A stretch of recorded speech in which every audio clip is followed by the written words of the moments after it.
A mediados del siglo XIV, entre 1346 y 1347, estalló la mayor epidemia de peste de la historia de Europa, tan solo comparable con la que asoló el continente en tiempos del emperador Justiniano. Desde entonces, la peste negra se convirtió en una inseparable compañera de viaje de la población europea, hasta su último brote a principios del siglo XVIII. Sin embargo, el mal jamás se volvió a manifestar con la virulencia de 1346 a 1353, cuando impregnó la conciencia y la conducta de las gentes, lo que no es de extrañar. Por entonces, había otras enfermedades endémicas que azotaban constantemente a la población, como la disentería, la gripe, el sarampión y la lepra, la más temida. En 1348, la cantidad de personas infectadas se duplicaba cada 43 días y, en 1665, lo hacía en apenas 11 días. 4 veces más rápido. Así es como se propagaba la peste negra en pleno siglo XVII, comparado con el nivel de transmisión de la enfermedad que había en el siglo XIV. En apenas 300 años, los brotes de la epidemia provocada por la bacteria Yersinia pestis se aceleraron de forma sorprendente. Es considerada como la pandemia más devastadora de la historia de la humanidad, capaz de acabar con alrededor de un tercio de la población de Europa. Pero la peste tuvo un impacto pavoroso. Por un lado, era un huésped inesperado, desconocido y fatal, del cual se ignoraba tanto su origen como su terapia. Por otro lado, afectaba a todos, sin distinguir apenas entre pobres y ricos. Quizá por esto último, porque afectaba a los mendigos, pero no se detenía ante los reyes, tuvo tanto eco en las fuentes escritas, en las que encontramos descripciones tan exageradas como apocalípticas. Sobre el origen de las enfermedades contagiosas circulaban en la Edad Media explicaciones muy diversas. Algunas, heredadas de la medicina clásica griega, atribuían el mal a la corrupción del aire provocada por la emanación de materia orgánica en descomposición, la cual se transmitía al cuerpo humano a través de la respiración o por contacto con la piel. Hubo quienes imaginaron que la peste podía tener un origen astrológico o bien geológico. Todos estos hechos se consideraban fenómenos sobrenaturales achacables a la cólera divina por los pecados de la humanidad, o incluso pensaron que era por envenenamiento por parte de los judíos, ya que el número de judíos infectados fue inferior que el de cristianos, pero esto era debido a sus mejores condiciones higiénicas. También se le echó la culpa a los extranjeros y peregrinos. Muchos historiadores consideran la pandemia de la peste negra como una de las razones por las que surgió el Renacimiento y la Edad Moderna. La población no entendía por qué sus dioses permitieron tanta tragedia, por lo que esas creencias dejaron de ser el centro del mundo, siendo sustituidas por la lógica y el ser humano en sí mismo. Además, el sistema de alcantarillados nació como una manera de mejorar la higiene de las ciudades después de la pandemia, lo cual mejoró la calidad de vida en general. Únicamente en el siglo XIX se superó la idea de un origen sobrenatural de la peste.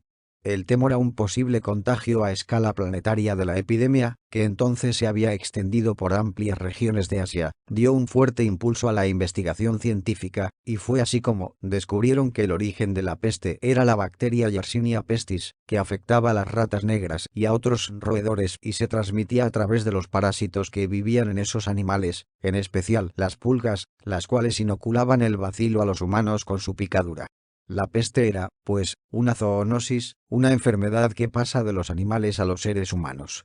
El contagio era fácil porque ratas y humanos estaban presentes en graneros, molinos, casas y lugares en donde se almacenaba o se transformaba el grano del que se alimentan estos roedores, circulaban por los mismos caminos y se trasladaban con los mismos medios, como los barcos. La bacteria rondaba los hogares durante un período de entre 16 y 23 días antes de que se manifestaran los primeros síntomas de la enfermedad. Transcurrían entre 3 y 5 días más hasta que se produjeran las primeras muertes, y tal vez una semana más hasta que la población no adquiría conciencia plena del problema en toda su dimensión.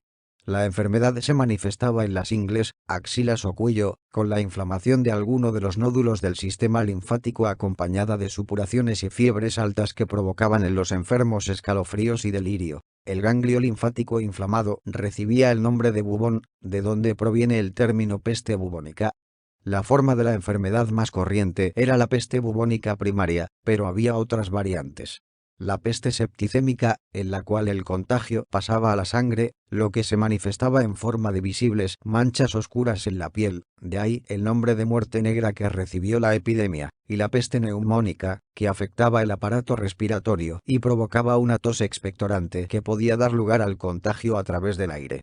La peste septicémica y la neumónica no dejaban supervivientes.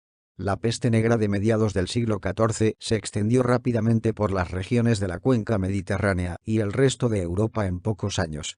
El punto de partida se situó en la península de Crimea, a orillas del Mar Negro. En 1346, la península de Crimea estaba asediada por el ejército mongol, en cuyas filas se manifestó la enfermedad. Se dijo que fueron los mongoles quienes extendieron el contagio a los sitiados arrojando sus muertos mediante catapultas al interior de los muros, pero es más probable que la bacteria penetrara a través de ratas infectadas con las pulgas a cuestas. En todo caso, cuando tuvieron conocimiento de la epidemia, los mercaderes genoveses que mantenían allí una colonia comercial huyeron despavoridos, llevando consigo los bacilos hacia los puntos de destino, en Italia, desde donde se difundió por el resto del continente. Una de las grandes cuestiones que se plantean es la velocidad de propagación de la peste negra. Algunos historiadores proponen que la modalidad mayoritaria fue la peste neumónica o pulmonar, y que su transmisión a través del aire hizo que el contagio fuera muy rápido. Sin embargo, cuando se afectaban los pulmones y la sangre, la muerte se producía de forma segura y en un plazo de horas, de un día como máximo, y a menudo antes de que se desarrollara la tos expectorante, que era el vehículo de transmisión. Por tanto, dada la rápida muerte de los portadores de la enfermedad, el contagio por esta vía solo podía producirse en un tiempo muy breve, y su expansión sería más lenta. Los indicios sugieren que la plaga fue, ante todo, de peste bubónica primaria. La transmisión se produjo a través de barcos y personas que transportaban los fatídicos agentes, las ratas y las pulgas infectadas, entre las mercancías o en sus propios cuerpos, y de este modo propagaban la peste, sin darse cuenta, allí donde llegaban. Las grandes ciudades comerciales eran los principales focos de recepción. Desde ellas, la plaga se transmitía a los burgos y las villas cercanas, que, a su vez, irradiaban el mal hacia otros núcleos de población próximos y hacia el campo circundante. Al mismo tiempo, desde las grandes ciudades la epidemia se proyectaba hacia otros centros mercantiles y manufactureros situados a gran distancia en lo que se conoce como saltos metastásicos, por los que la peste se propagaba a través de las rutas marítimas, fluviales y terrestres del comercio internacional, así como por los caminos de peregrinación. Estas ciudades, a su vez, se convertían en nuevos epicentros de propagación a escala regional e internacional. La propagación por vía marítima podía alcanzar unos 40 kilómetros diarios, mientras que por vía terrestre oscilaba entre 0,5 y 2 kilómetros, con tendencia a minorar la marcha en estaciones más frías o latitudes con temperaturas e índices de humedad más bajos.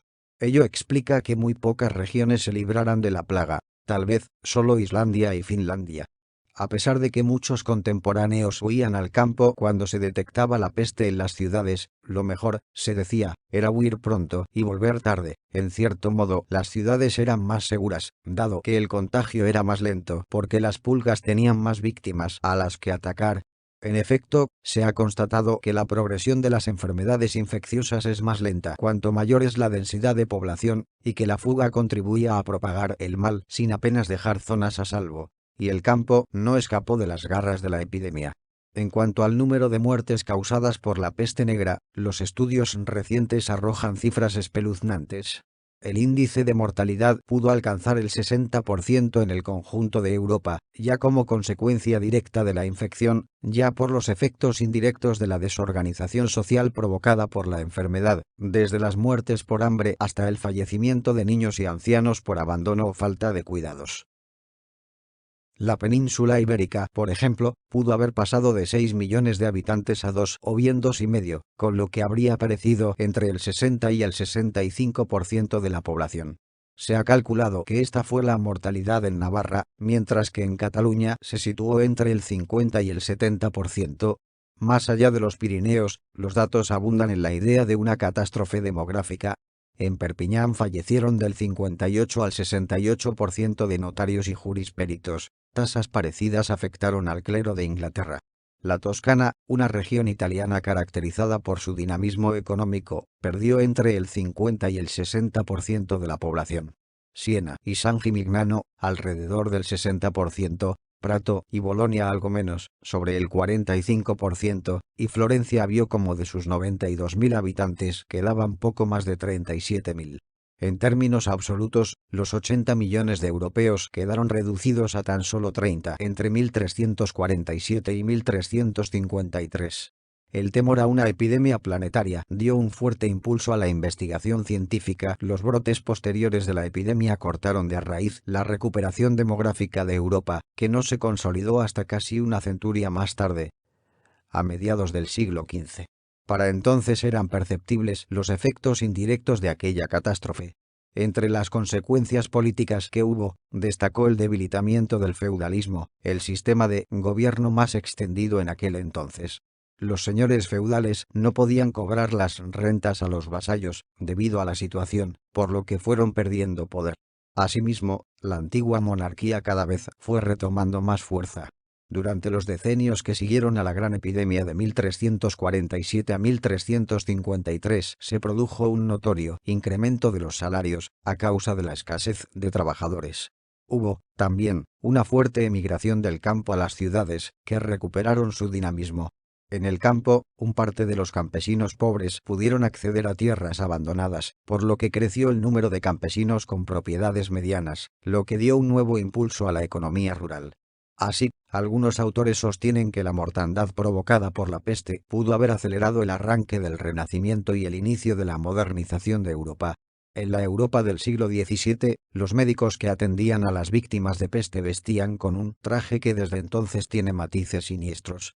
Se cubrían de pies a cabeza y llevaban una máscara con un largo pico como de pájaro. La razón tras estas máscaras puntiagudas era una idea equivocada sobre la naturaleza misma de la enfermedad.